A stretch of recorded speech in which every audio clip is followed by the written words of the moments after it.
when you say that everything appears in awareness, I can experience that, and that this last step, that the step of that experience is made of awareness. I just sometimes it's like I'm almost there, but I cannot grab it. It's okay.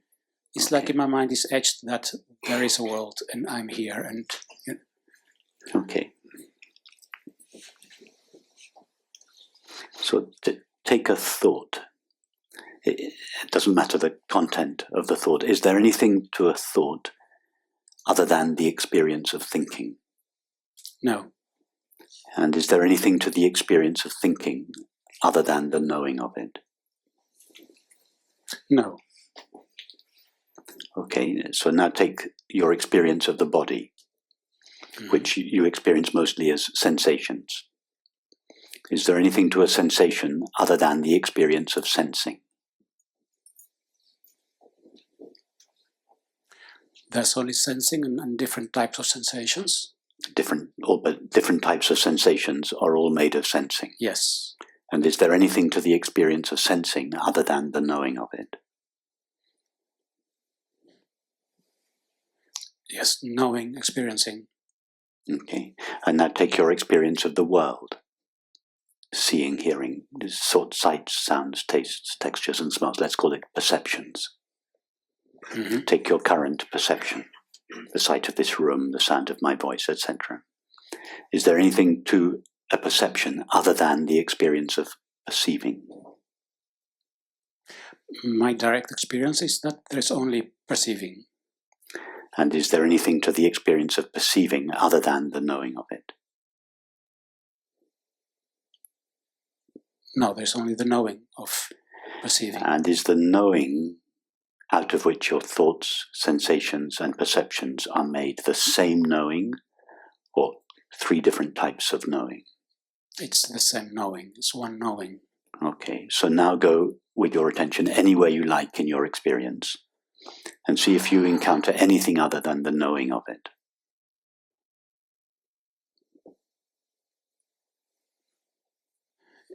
There is only the knowing of any experience. And now imagine the extremes of experience. A vision of God, a near-death experience, a moment of ecstasy, a deep depression. Go wherever you like in the possible realms of experience. Could that experience, whatever it is, be made of anything other than the knowing of it?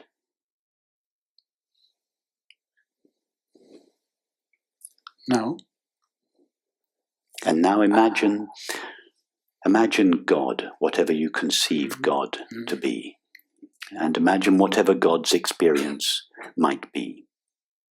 Could God, whatever God is, ever know anything other than the knowing of its experience? Or could indeed any being from any realm ever know anything other than the knowing of its experience?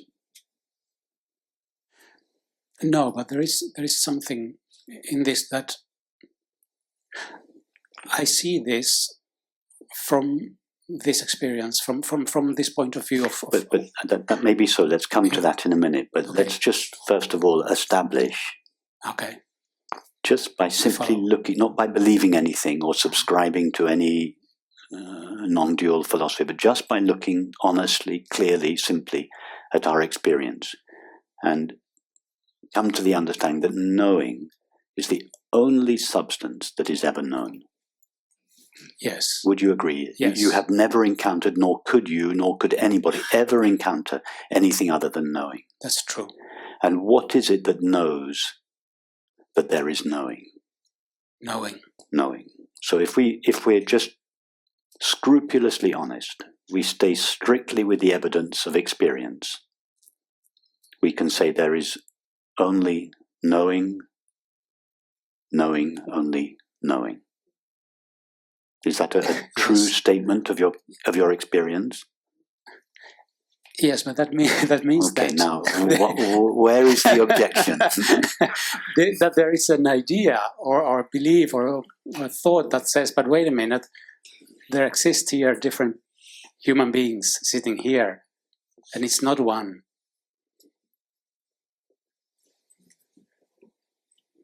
Where is the evidence for that? Show me something in your experience other than knowing.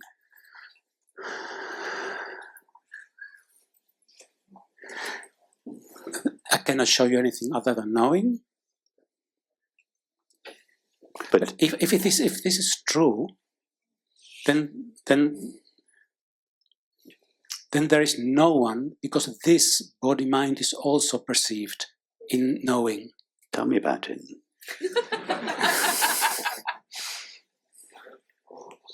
Why do you object to that idea? It's because it's scary. Why are you so wedded to the belief that there are a multiplicity and diversity of objects made out of stuff called matter? Why do you? That's the fundamental assumption of our world culture. Why are you so attached to that idea?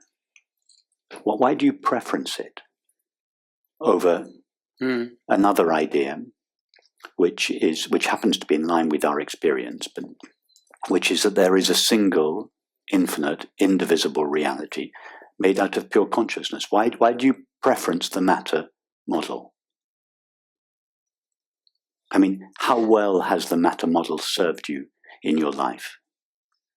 Has it been a great success? No, it's what I've heard. You wouldn't be here this weekend. Sorry? You wouldn't be here this weekend if the matter model had been a great success in your life. In other words, had given you what you truly want, which is peace and happiness. In fact, I suspect that you're here precisely because it hasn't worked. Yes. I suspect we're all here for that reason. We've all been trying the matter model for 10, 20, 30, 40, 50, 80, 10 decades, near 9 decades. And we're here because it hasn't served us. It doesn't work. Why are you so attached to it? Why do you preference it? It's not that I have preference for the matter model, but it's more that I want to understand. For instance, we are talking here. Yes. And for instance, this situation, let me put it like this: how come different body minds have different experiences?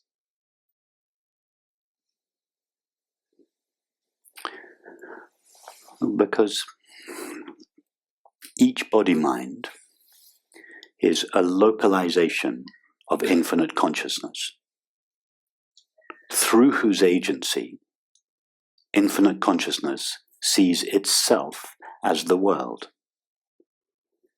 And because each body mind is a slightly different localization of infinite consciousness, its view is slightly different.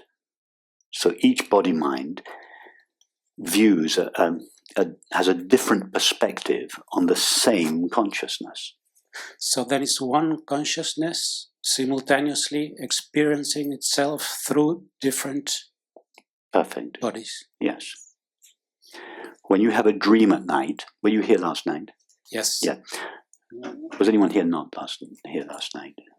Okay, a few people. Yeah, no, quite a few people. Okay, so just briefly to recap. When we have a dream at night, our own mind falls asleep to itself, forgets itself, and it dreams a dreamed world within itself. Let's imagine a dream of a Caribbean beach. But our mind doesn't view the Caribbean beach directly.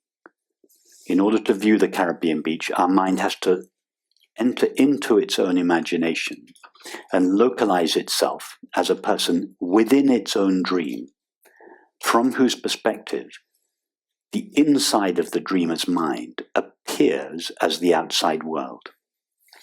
Now, I would suggest that all of this is consciousness's dream, but that unlike our mind, which has the ability to localize itself as a single person in the dreamed world, consciousness has the ability to localize itself simultaneously as numerous people, from whose perspective it has numerous simultaneous perceptions of the inside of its own mind.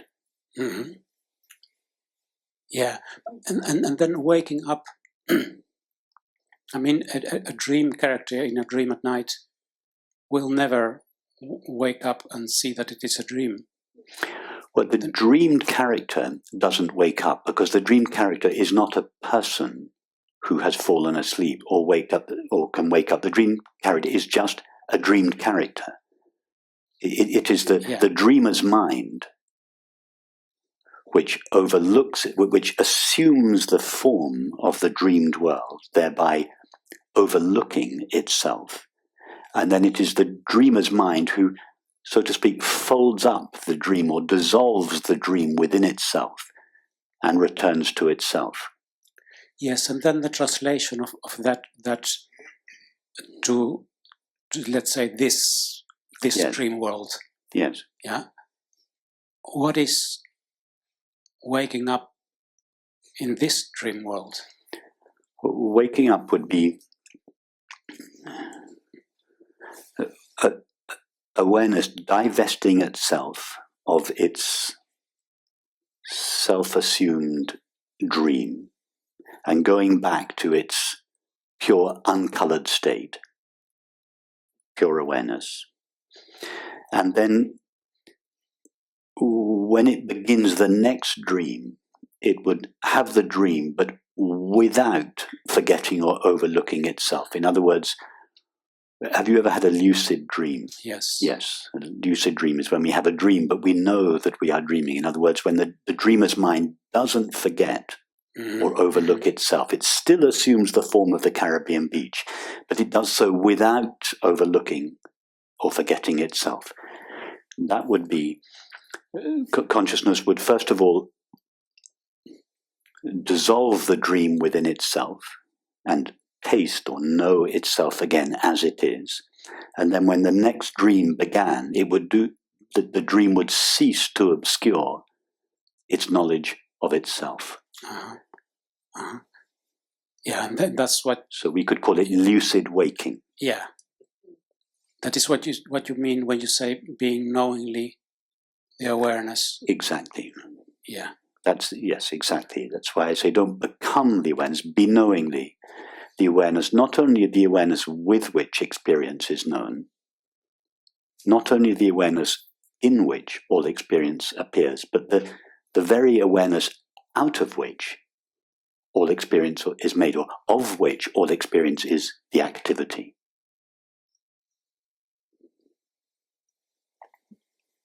So to begin with, because most people are lost in the objective content of experience, there is this turning away from experience. This is the Vedantic path, or the inward-facing path. There is, I am not my thoughts, I am not my feelings, I am not my sensations or perceptions. There is this return of attention to its source. And that's the culmination of the inward-facing path, the recognition, I am awareness, and the recognition of the nature of awareness.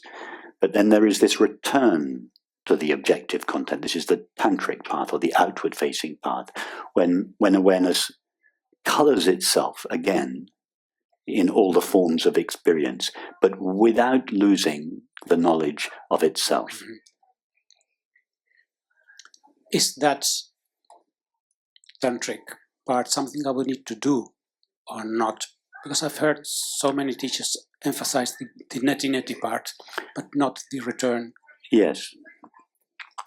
It's something that happens naturally, but we can cooperate with it and encourage it. So what I sometimes refer to as yoga meditations. Are you familiar with my Yes. yoga meditations? These are meditations that are not to do with returning to the presence of awareness. They're nothing to do with self-inquiry, this inquiry into the nature of ourself, the inward-facing path. They are all meditations that have to do with returning to objective experience, that, in particular, the way we sense the body and the way we perceive the world, but in a way that is consistent with our new understanding of ourself as infinite awareness. So it happens naturally, but that there are these contemplations that we do that encourage it. Thank you.